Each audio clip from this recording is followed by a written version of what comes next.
A repetição é a mãe do aprendizado.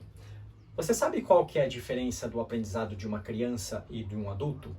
Eu tenho certeza que você já deve ter ouvido falar que o cérebro de uma criança ali até os 7 anos funciona como uma esponja. Sabe qual que é o problema disso? É que deixa entender que o de um adulto não é, que o de um adulto não tem essa plasticidade. E já está comprovado cientificamente que sim, existe uma perda, mas ela é muito pequena. Então, nas minhas observações, eu percebo que o quê? E quem tem filhos ou quem convive com criança vai concordar com isso. Sabe aquele desenhinho, aquela musiquinha, né? Aquela série que a criança fica assistindo repetidas vezes e elas não enjoam? O adulto de tabela ali fica até doido, né? Escutando aquilo. Talvez seja isso o necessário para essa receita do bolo, para você que está tentando aprender o inglês, que eu acredito que seja inglês que você esteja tentando aprender, ou qualquer outra língua. Talvez esse seja o elemento que está faltando. E o adulto não tem mais paciência, né? O adulto tem muita coisa acontecendo, né? Pouca energia para fazer as coisas, né? Um aprendizado desse vem nos momentos livres ali, quando a gente está de folga e tal.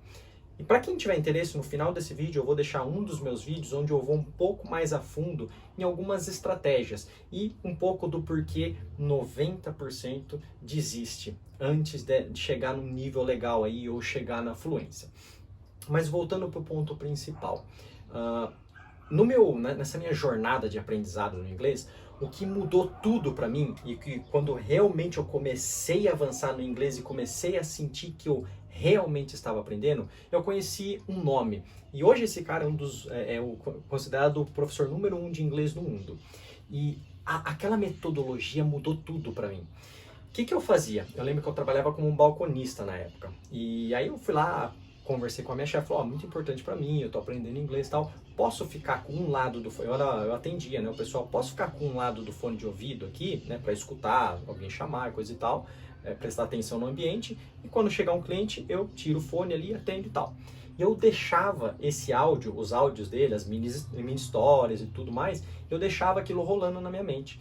E aquilo, conforme ia passando o dia, eu esquecia por horas que ele estava aqui, aí do nada, pegava, escutava, começava a prestar atenção. Depois, parava de prestar atenção, aquilo ficava rolando.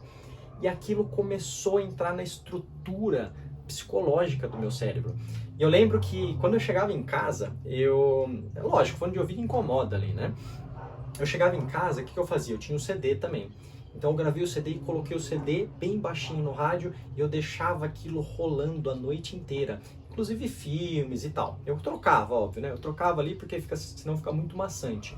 E aquilo começou a entrar nos meus sonhos.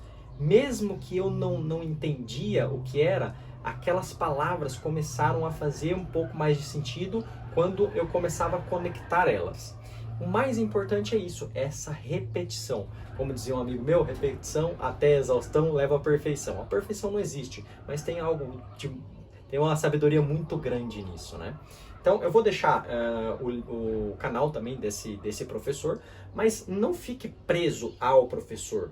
Se prenda à ideia. O que você vai escolher? E tem que ser compreensível. Então, existe um grande nome chamado Stephen Krashen. Ele tem essa teoria. Todo o método, principalmente se você está iniciando, ele tem que ser compreensível. Coisas de criança, elas são muito interessantes, porque vai falar blue ball, então tem lá a bola azul, e fica repetindo, e fica mostrando aquela imagem. Tente escolher algo que seja compreensível e algo que seja, né, interessante para você. Assista o vídeo no final aqui, me diz o que você achou. Até o próximo vídeo. Tchau!